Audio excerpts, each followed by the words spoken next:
उत्तर भारत के ज़्यादातर मैदानी इलाकों में पूरे अप्रैल के महीने में लोगों के ऊपर धूप के तेज थपेड़े पड़े और लू जैसी स्थिति बनी रही, जिसकी वजह से पूरे अप्रैल के महीने में लोगों के पसीने छूटते हुए गर्मी से दिखाई दिए। आलम यह था कि लोगों को दिन के समय गर्मी से बचने के लिए, तेज़ धूप के थपेड़े से बचने के लिए छाया का सहारा लेते हुए दिखाई दे रहे थे और अपना सर भी ढकते हुए दिखाई दे रहे थे। अप्रैल के महीने में ही दिल्ली के साथ साथ एनसीआर के कई इलाकों में जो तापमान है वो 42 डिग्री सेल्सियस को भी पार कर गया था। लेकिन ऐसा जो आलम है ये मई के महीने में नहीं रहने वाला है। दरअसल आपको जानकारी दे दें कि भारतीय मौसम विज्ञान विभाग की तरफ से एक ताज़ा अपडेट आया है और एक पूर्वानुमान भारतीय मौसम विज्ञान विभाग की तरफ से जारी किया गया है, जिसके अनुसार मई का महीना जैसे ही शुरू होगा वो अपने साथ आंधी और कहीं ना कहीं जो है वो बूंदाबांदी लेकर आ सकता है, ऐसा मौसम विभाग ने पूर्वानुमान जताया है। दरअसल मौसम विभाग ने जो पूर्वानुमान जताया है उसके अनुसार एक वेस्टर्न डिस्टर्बेंस जो ऊंचे पर्वतीय क्षेत्र वाले इलाके जैसे कि जम्मू कश्मीर, उसके साथ हिमाचल प्रदेश और उत्तराखंड, वहाँ पर जो है ये वेस्टर्न डिस्टर्बेंस एक्टिव होगा और ये वेस्टर्न डिस्टर्बेंस जो है वो 1 से लेकर 5 मई तक जो है वो जारी रहेगा और इसी का असर जो है वो मैदानी इलाकों पर भी देखने को मिलेगा। और देखिए अब से महज 24 घंटे बाद ही आप ये कह सकते हैं कि उत्तर भारत के लोगों को धूप के तेज थपेड़े से राहत मिलती हुई दिखाई देगी और उसकी शुरुआत आज से ही हो चुकी है। आप आज भी मेरे पीछे ऊपर आसमान में देखेंगे तो जो तेज़ धूप दिल्ली के आसमान में खिली रहती है वो तेज़ धूप आज इतनी ज़्यादा नहीं है, आज लोगों को इतनी ज़्यादा गर्मी का एहसास नहीं हो रहा है। कल के अगर हम आपको अधिकतम तापमान की बात करें तो वहाँ पर दिल्ली का जो अधिकतम तापमान दर्ज किया गया कल वो सामान्य से 1.5 डिग्री सेल्सियस कम दर्ज किया गया, जो कि तकरीबन 37.5 डिग्री सेल्सियस रहा। वहीं अगर न्यूनतम तापमान की बात करें तो वो भी सामान्य से 0.7 डिग्री सेल्सियस कम दर्ज किया गया, जो कि 24.5 डिग्री सेल्सियस के आसपास रहा। और यही तापमान आज भी दिल्ली एनसीआर के इलाकों में बने रहने की संभावना मौसम विभाग की तरफ से जताई गई है। आज भी जो तापमान है वो 38 डिग्री सेल्सियस से अधिकतम तापमान दिल्ली का इतना ही रहेगा, मौसम विभाग ने पूर्वानुमान जताया। और जो न्यूनतम तापमान है वो भी 24 से 25 डिग्री सेल्सियस के बीच बना रहेगा। और सिर्फ इतना ही नहीं बल्कि 24 घंटे बाद दिल्ली के लोगों को राहत तो ज़रूर मिल रही है, क्योंकि बादल छाए रहेंगे, आंशिक रूप से बादल रहेंगे और बूंदाबांदी होने की भी संभावना मौसम विभाग ने जताई है। और इसके साथ साथ तेज़ हवाएं, धूल भरी हवाएं भी 1 मई से लेकर 3 मई के बीच जो है वो दिल्ली एनसीआर और साथ साथ उत्तर भारत के ज़्यादातर मैदानी इलाकों में चलने की संभावना मौसम विभाग की तरफ से जताई गई है। यानी कुल मिला के इस बार जो मई की शुरुआत होगी वो उत्तर भारत के लोगों के लिए आंधी, तूफान और साथ ही बूंदाबांदी के साथ होगी और लोगों को इस तेज़ चिलचिलाती जो तेज़ धूप के थपेड़े लोगों पर पड़ रहे थे अप्रैल के महीने में वो महसूस नहीं होंगे, जो कहीं ना कहीं लोगों के लिए राहत भरी बात निकल कर सामने आ रही है। वीडियो जर्नलिस्ट बलदेव के साथ उज्जवल Kumar, JK 24/7 news, Delhi.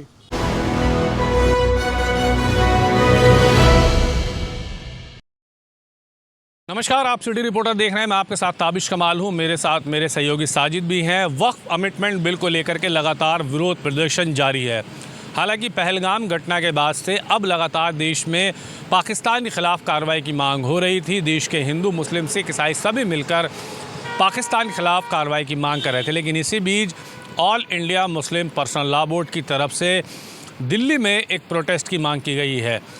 Board की तरफ से कहा गया है कि तमाम देशवासी जो वक्फ अमेंडमेंट बिल का विरोध करते हैं वो रात को 9 से 9:15 बजे लाइट बंद कर इसका विरोध करें। इसके जवाब में अब बीजेपी ने भी हमला बोला है। बीजेपी के राष्ट्रीय महासचिव दुष्यंत कुमार गौतम ने कहा, जहां पूरे देश का माहौल गमगीन है, वहीं all India Muslim Personal Law Board की ये अपील राजनीतिक गन दिखा रही है। उन्होंने कहा कि अगर मुस्लिम पर्सनल लॉ बोर्ड की तरफ से मांग की जाती है कि पाकिस्तान के ख़िलाफ़ देश के लोग 15 मिनट लाइट बंद कर विरोध दर्ज करें तो हम इसका स्वागत करते।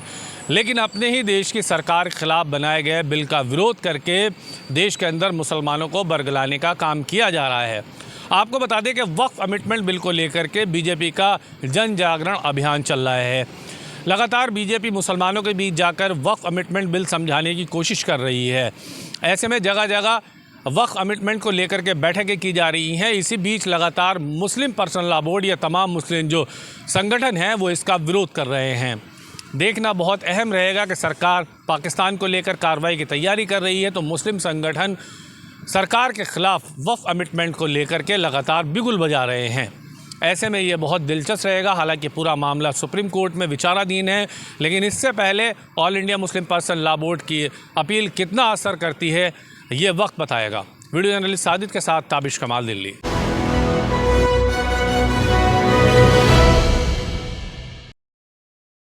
पंजाब और हरियाणा के बीच एक बार फिर पानियों को लेकर नया विवाद शुरू हो चुका है। पंजाब के मुख्यमंत्री भगवंत मान ने कल एक वीडियो जारी करके कहा था कि हम हरियाणा को फालतू पानी नहीं देंगे, क्योंकि भाखड़ा ब्यास मैनेजमेंट बोर्ड के जरिए हरियाणा सरकार पंजाब के ऊपर अतिरिक्त पानी देने का लगातार दबाव डाल रही है। भगवंत मान ने सीधे तौर पर कहा कि जितना पानी हरियाणा को देना था उससे ज्यादा पानी पंजाब पहले ही हरियाणा को दे चुका है, लेकिन अब और पानी की मांग की जा रही है। जबकि पंजाब के अंदर खुद अब धान की बिजाई का सीजन शुरू होने वाला है, तो ऐसे में पंजाब के किसानों को नजरअंदाज करके वो हरियाणा के किसानों को ज्यादा पानी नहीं दे सकते। हालांकि मुख्यमंत्री ने ये जरूर कहा कि हम पीने के लिए पानी जो है उसकी सप्लाई बंद नहीं करेंगे और हरियाणा को आज भी 4000 क्यूसेक डेली पानी सप्लाई किया जा रहा है। हालांकि मुख्यमंत्री ने एक तर्क देते हुए जरूर कहा कि जिस तरीके से पाकिस्तान का पानी सिंधु नदी के जरिए बंद किया गया और नदियों के जरिए पाकिस्तान को पानी बंद किया गया है, अगर केंद्र सरकार उस पानी को पंजाब के डैमों में डाल दे तो हम अपना अलग जो अतिरिक्त पानी है वो पाकिस्तान से आने वाला या पाकिस्तान का जो पानी है, हिस्से का पानी है, वो अब हरियाणा को आगे दे सकते हैं। इस बयान के बाद अब राजनीति गर्मा गई है। केंद्रीय राज्य मंत्री रवनीत सिंह बिट्टू ने कहा है कि मुख्यमंत्री को ऐसा बयान नहीं देना चाहिए था। ये माहौल पंजाब और हरियाणा को एकजुट करने का है। देश के ऊपर संकट की घड़ी है, तनाव का लगातार माहौल है, तो ऐसे में बांटने की बात नहीं करनी चाहिए थी। पंजाब का पानी पंजाब का है, इस पर किसी का हक नहीं है, लेकिन ऐसी बयानबाजी से सीएम को गुरेज करना चाहिए था। कुल मिलाकर अब पानियों को लेकर पंजाब और हरियाणा के अंदर एक नई सियासत जो है वो पैदा हो चुकी है। कैमरामैन निशान के साथ मैं नवदीप छाबड़ा, JK24/7 न्यूज, चंडीगढ़।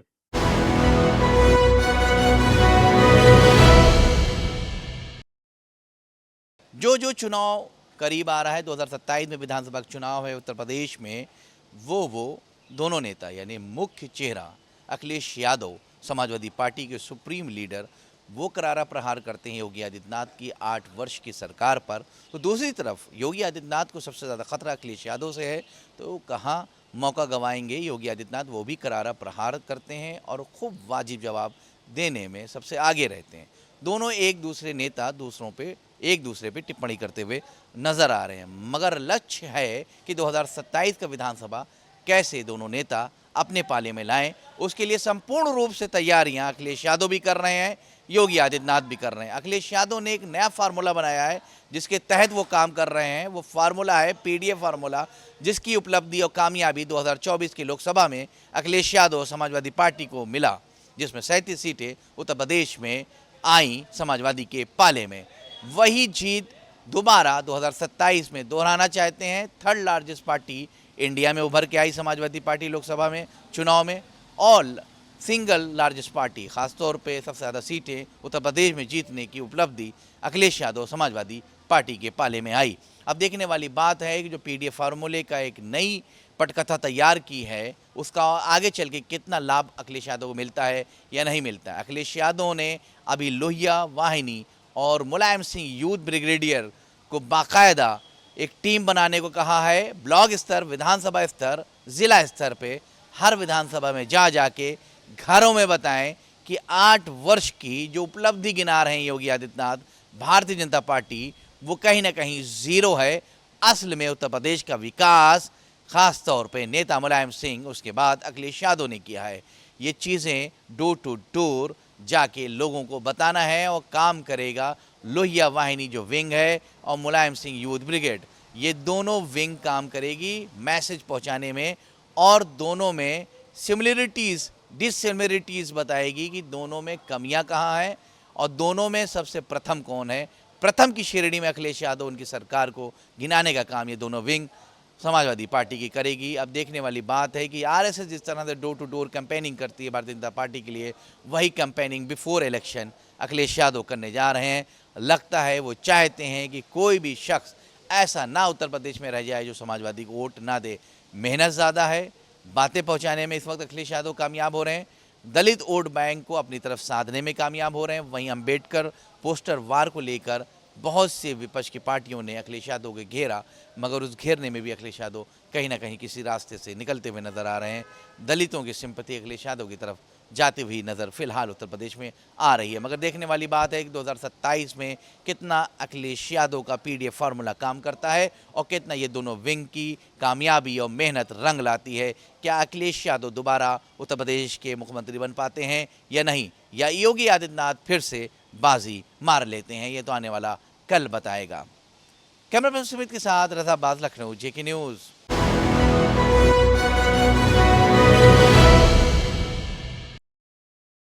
नमस्कार, आप देख रहे हैं हमारा विशेष प्रोग्राम सिटी रिपोर्टर देहरादून से। मैं संचित शर्मा आपके सामने एक बड़ी खबर को लेकर के और बात करेंगे गर्मियों के सीज़न की। जैसे जैसे गर्मियां बढ़ रही हैं तो मौसमी बीमारियों की अगर बात करें तो वो भी धीरे धीरे पनपने लगी है। गर्मियों के सीज़न में जिस तरीके से कूलर का इस्तेमाल, एसी का इस्तेमाल और पानी इकट्ठा करने का जो सिलसिला है, उसको लेकर के जो दिक्कतें सामने आती हैं, इन सभी चीज़ों को लेकर के अब स्वास्थ्य महकमा पूरी तरीके से अलर्ट मोड पे है। बात करें डेंगू को लेकर के तो डेंगू के रोकथाम के लिए लगातार जो नगर निगम है वो ये कह रहा है कि कहीं पर भी पानी को इकट्ठा ना होना दें, और साथ ही साथ जो सुपरवाइज़र है और जो पार्षद है वो सब लोग इस चीज़ का ध्यान रख रहे हैं कि समय समय पर जो नालियाँ हैं उनकी सफाई होती रहे। नालियों की सफाई के साथ साथ जिस तरीके से बात करें डेंगू की, तो फॉगिंग का काम भी लगातार कराया जा रहा है। इन सभी चीज़ों को देखते हुए स्वास्थ्य महकमे की जो तैयारियां होनी चाहिए, उनका कहना ये है कि उन्होंने पूरी तरीके से तैयारियां कर ली हैं। अस्पतालों में डेंगू की दवाइयां उपलब्ध हैं, और अगर डेंगू का प्रकोप बढ़ता है या डेंगू के लक्षण लोगों में नज़र आते हैं तो उनके लिए वार्ड, आईसीयू और तमाम जो संसाधन तैयार होने चाहिए, उन सभी को स्वास्थ्य विभाग ने तैयार कर लिया है।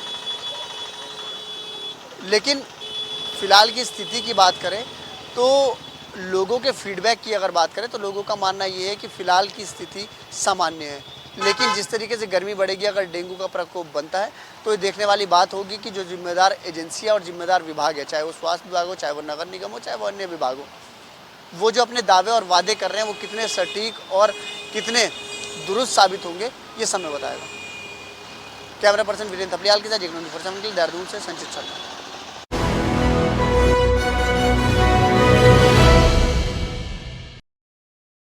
सुहेलदेव भारतीय समाज पार्टी के अल्पसंख्यक मोर्चा के पदाधिकारियों ने बगावत कर दी है। जिस तरह से सुहेलदेव भारतीय समाज पार्टी के राष्ट्रीय अध्यक्ष के ऊपर अल्पसंख्यक आयोग के पदाधिकारियों ने आरोप लगाया है, साथ ही साथ ये भी कहा है कि वक्फ बिल को लेकर जिस तरह से अल्पसंख्यक पदाधिकारियों की बात को नज़रअंदाज कर रहे थे ओम प्रकाश राजभर, तो ऐसे में कहीं ना कहीं सुहेलदेव भारतीय समाज पार्टी को बड़ा झटका लगा है और कहीं ना कहीं अल्पसंख्यक विभाग के जो पदाधिकारी थे उन्होंने सुहेलदेव भारतीय समाज पार्टी से इस्तीफा दे दिया है।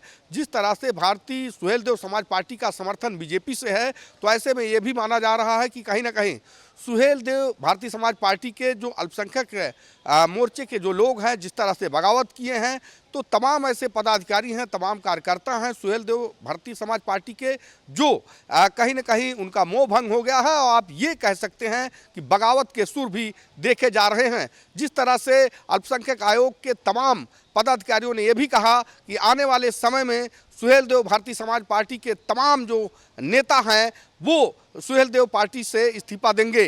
तो जिस तरह से बगावत की चीज़ें हैं वो सामने आई हैं और प्रेस कॉन्फ्रेंस कर जो अल्पसंख्यक आयोग के पदाधिकारी हैं उनका आरोप ये है कि कहीं ना कहीं तमाम मुद्दे ऐसे थे जो सुहेलदेव भारतीय समाज पार्टी कहीं ना कहीं अल्पसंख्यक आयोग को विश्वास में न लेकर उसको किनारे कर रही थी, और शायद यही वजह है कि इतनी बड़ी बगावत सुहेलदेव भारतीय समाज पार्टी में देखने को मिली है। आने वाले समय में अगर यही हाल रहा सुहेलदेव भारतीय समाज पार्टी का, तो कहीं ना कहीं बीजेपी से जो नज़दीकियां हैं वो दूरी में तब्दील जरूर हो जाएंगी। कैमरामैन सुजीत के साथ उमेश मिश्रा, JK 24x7, लखनऊ।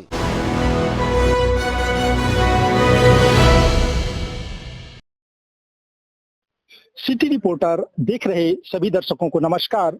आज प्रदेश भर में अक्षय तृतीया का जो पर्व है वह बड़े हर्षोल्लास पूर्वक मनाया जा रहा है, जहां नगरों में सुबह से लोग तैयार होकर मंदिरों में पूजा अर्चना कर मत्था टेक रहे हैं, तो एक तरफ ग्रामीण अंचल में अपने पारंपरिक तरीके से मना रहे हैं, जहां गुड्डे गुड़ियों की पुतलियों को सजाकर विवाह की सारी रस्में निभाते देखे जा सकते हैं, जहां बाराती निकालने से लेकर विवाह की जितने भी रस्म होती है उसको निभाते हैं।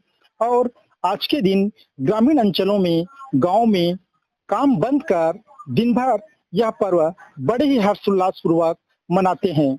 एक तरफ हम अगर किसानों की बात करें तो आज के दिन किसानों के लिए भी एक विशेष रहता है, जहां किसान आज के दिन अपने जो धान की बीज की बुआई है उनकी शुरुआत करते हैं। ऐसी मान्यता है कि आज के दिन किसान जो धान बुआई की शुरुआत करते हैं उससे तिगुना उनको फायदा होता है, इसलिए अक्षय तृतीया के दिन वे लोग धान बुआई की शुरुआत करते हैं।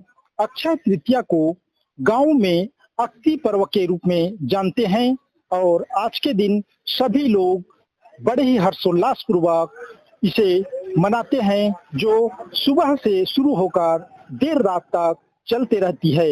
JK24 के लिए छत्तीसगढ़ गरियाबंद से कैमरामैन आत्मा ठाकुर के साथ परमेश्वर राजपूत।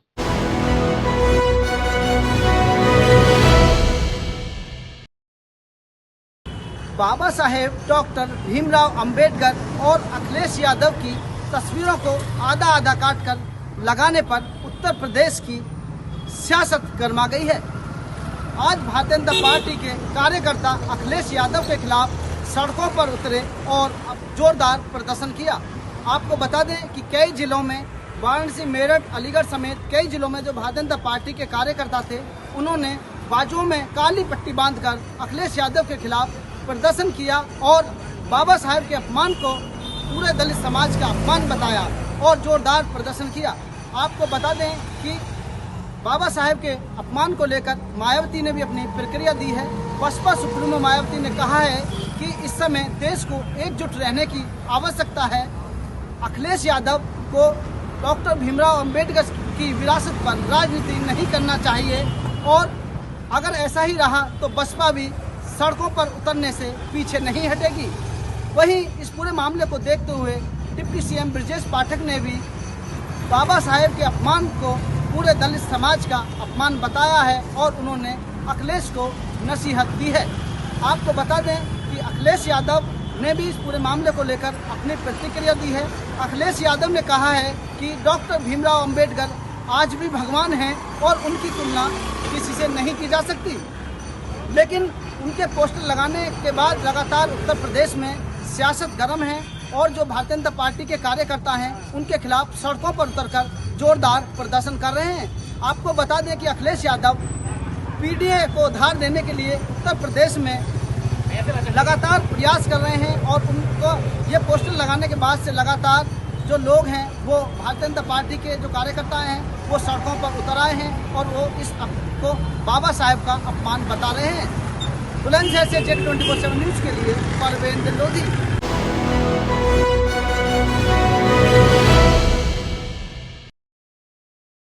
नमस्कार, स्वागत है आपका हमारे खास कार्यक्रम सिटी रिपोर्टर में। और पीलीभीत की बड़ी खबर को लेकर के मैं हूं आपके साथ ऋतिक द्विवेदी। पीलीभीत में अब 18 साल से कम उम्र के छात्र स्कूलों में वाहन नहीं ले जा सकेंगे। नाबालिग स्कूली बच्चों को वाहन चलाने पर अब डीएम सख्त हो गए हैं। डीएम संजय कुमार सिंह ने विद्यार्थियों की सुरक्षा की दृष्टि से विद्यालयों को निर्देश दिया है कि 18 वर्ष से कम उम्र के विद्यार्थी जो बाइक, स्कूटी या कार लेकर विद्यालय आते हैं उन पर तत्काल रोक लगाई जाए। इसको लेकर विद्यालयों को नोटिस भी जारी करने के निर्देश दिए गए हैं। हालांकि इसको लेकर पहले ही कानून लागू है। मोटर वाहन एक्ट के अंतर्गत नाबालिग के वाहन से अगर किसी तरह की दुर्घटना होती है तो अभिभावक या वाहन मालिक को 3 साल की जेल हो सकती है। साथ ही उन पर 25,000 रुपए का जुर्माने का प्रावधान भी है। इतने सख्त नियम के बाद भी बड़ी संख्या में अभिभावक अपने नाबालिग बच्चों को बाइक और स्कूटी से स्कूल भेजते हैं। डीएम की सख्ती के बाद छात्र जरूर परेशान होंगे, लेकिन सुरक्षा की दृष्टि से ज्यादातर अभिभावक इस सख्ती से खुश नजर आएंगे। दरअसल डीएम संजय कुमार सिंह की अध्यक्षता में हुई जिला सड़क सुरक्षा समिति की बैठक में कई अहम और महत्वपूर्ण निर्णय लिए गए। बैठक में नो हेलमेट और नो फ्यूल का 100% अनुपालन न होने पर डीएम ने नाराजगी भी जताई और डीएम ने पेट्रोल पंप पर औचक निरीक्षक करने के निर्देश भी दिए हैं। साथ ही जिला पूर्ति अधिकारी को ऐसे पेट्रोल पंपों को चिन्हित कर नोटिस जारी करने और अर्थदंड लगाने के निर्देश जारी किए हैं। डीएम संजय कुमार सिंह ने पीलीभीत सितारगंज मार्ग पर स्थित ब्लैक स्पॉट पर सुधारात्मक कार्रवाई पूरी करने और पीलीभीत पूरनपुर मार्ग पर निर्माण कराए जा रहे नहर पुल और असम चौराहे पर फ्लाईओवर के कार्य को समय से पूरा करने के निर्देश भी दिए हैं। इसके साथ ही डीएम ने पीलीभीत सितारगंज मार्ग पर अप्सरा नदी के पुल के दोनों तरफ स्पीड ब्रेकर बनाने के निर्देश भी दिए हैं। डीएम की सख्ती के बाद से अधिकारी कर्मचारी अलर्ट मोड पर आ गए हैं और डीएम के निर्देशों के पालन में जुटे हुए हैं। वीडियो जर्नलिस्ट कपिल गुप्ता के साथ मैं ऋतिक द्विवेदी, JK 24/7 न्यूज, पीलीभीत।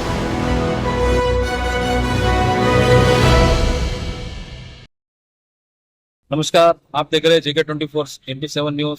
खबर कर्नाटक के हिस्टोरिकल प्लेस यानी कि तारीखी शहर बीदर से वीडियो जर्नलिस्ट सुनील कन्नौरी के साथ मैं मोहम्मद नबी। विशेष प्रोग्राम सिटी रिपोर्टर में आपका स्वागत है।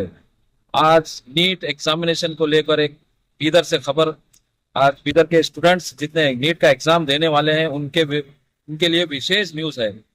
शिल्पा शर्मा जो डिस्ट्रिक्ट मजिस्ट्रेट हैं बीदर के, उन्होंने एक मीटिंग तलब कर यहाँ पर सभी अधिकारियों के साथ एक डायरेक्शन दिया है कि जो 4 तारीख को नीट का जो एग्जामिनेशन होने वाला है, जो BDS और MBBS की सीट के लिए जो स्टूडेंट्स एग्जाम देते हैं, जुमला बीदर के अंदर 24 सेंटर एग्जामिनेशन सेंटर नीट के हैं और 7,653 जो स्टूडेंट्स हैं एग्जाम देने वाले। और यहाँ पर जिलाधिकारी शिल्पा शर्मा ने डायरेक्शन दिया है कि किसी तरह यहाँ पर जो स्टूडेंट्स एग्जाम देने आते हैं किसी तरह का इनको तकलीफ नहीं होना चाहिए, क्योंकि जो नीट का एग्जाम देते हैं वो स्टूडेंट्स को हर तरह की सहूलत यानी कि पीने का पानी, सफाई का ख्याल, और खासकर जिस दिन नीट का एग्जाम होता है एग्जामिनेशन सेंटर से 200 मीटर की दूरी पर वहां पर जो 144 लागू रहेगा। और साथ ही साथ जो जेरॉक्स दुकान है, कंप्यूटर दुकान है एग्जामिनेशन सेंटर के आसपास, वो सभी बंद रहेंगे। ये डिप्टी कमिश्नर शिल्पा शर्मा का डायरेक्शन है। यहाँ पर जो बीदर जिले में खासकर नीट एग्जाम के तहत ही बीदर जिले में बहुत सारे डॉक्टर्स बन चुके हैं। अब ये देखना होगा कि इस नीट एग्जाम में फिर एक मर्तबा बीदर जिला किस मुकाम पर आता है और कितने डॉक्टर्स यहाँ से फिर निकलते हैं। वीडियो जर्नलिस्ट सुनील कन्नौरी के साथ मैं मोहम्मद नबी, सिटी रिपोर्टर, बीदर।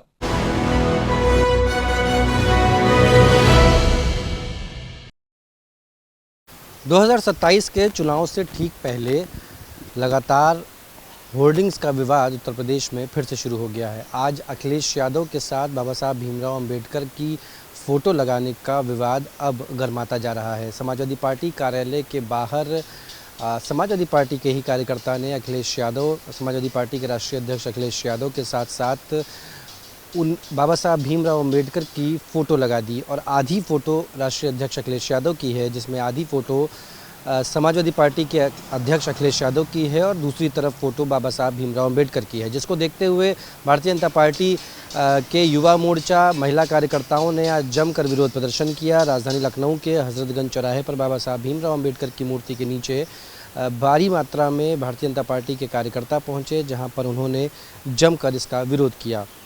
उन्होंने कहा कि राष्ट्रीय अध्यक्ष अखिलेश यादव को अब डॉक्टर की आवश्यकता है, उनका मानसिक संतुलन ठीक नहीं है।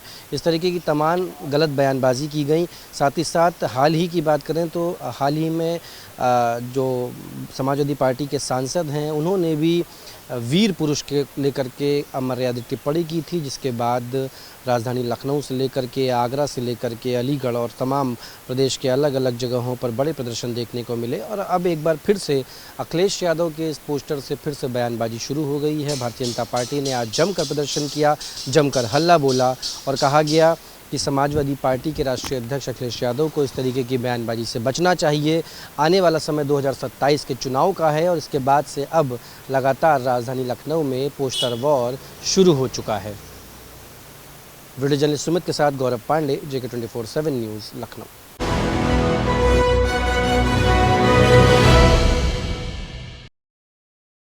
नमस्कार, आप देख रहे हैं हमारा खास कार्यक्रम सिटी रिपोर्टर। में हूं धनराज गर्ग, राजधानी देहरादून से, और बात करेंगे उत्तराखंड की बड़ी खबर की, क्योंकि लगातार नशे के खिलाफ कहीं ना कहीं मुख्यमंत्री पुष्कर सिंह धामी का जो अभियान है वो लगातार चलता हुआ नजर आया। क्योंकि मुख्यमंत्री पुष्कर सिंह धामी ने एक लक्ष्य रखा है कि 2025 के लास्ट तक उत्तराखंड के अंदर जो ड्रग्स है या फिर कहा जाए जो नशा है उसको ख़त्म करना है, यानी कि उत्तराखंड को नशा मुक्त बनाने का अभियान लगातार मुख्यमंत्री पुष्कर सिंह धामी के द्वारा चलाया जा रहा है। और उसी के तहत कहीं ना कहीं जो उत्तराखंड पुलिस है वो कार्रवाई करती हुई भी नजर आ रही है। वहीं उधम सिंह नगर पुलिस को एक बड़ी कामयाबी हाथ लगी है, जहां पर मणिकांत मिश्रा एसएसपी के नेतृत्व में एक टीम ने एक ऐसे तस्कर को गिरफ्तार किया है कि जो कि गांजे की तस्करी किया करता था। और बताया जा रहा है कि जो गांजा बरामद किया है वो 400 किलो से भी अधिक गांजा उससे बरामद किया गया है और एक व्यक्ति को गिरफ्तार किया गया है, जिसकी कीमत 86 लाख के लगभग आकी गई है। और मैं देखेगा कि एक बड़ी कामयाबी इसको कहा जा सकता है कि उधम सिंह नगर पुलिस को ये बड़ी कामयाबी मिली है।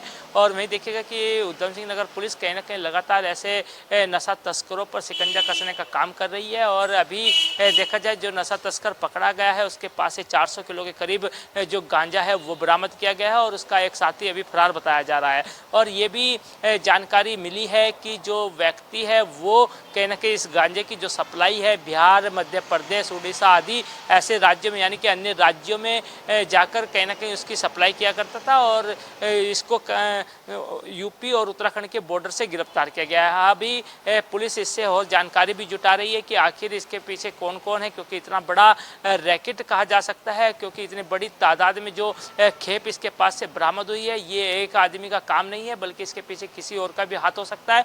इसको लेकर पुलिस उस व्यक्ति से लगातार पूछताछ कर रही है और पूछताछ के बाद कहीं ना कहीं उसको सलाखों के पीछे पहुंचाया जाएगा और अन्य जो लोग होंगे उनको भी गिरफ्तार करने का प्रयास पुलिस के द्वारा जरूर किया जाएगा।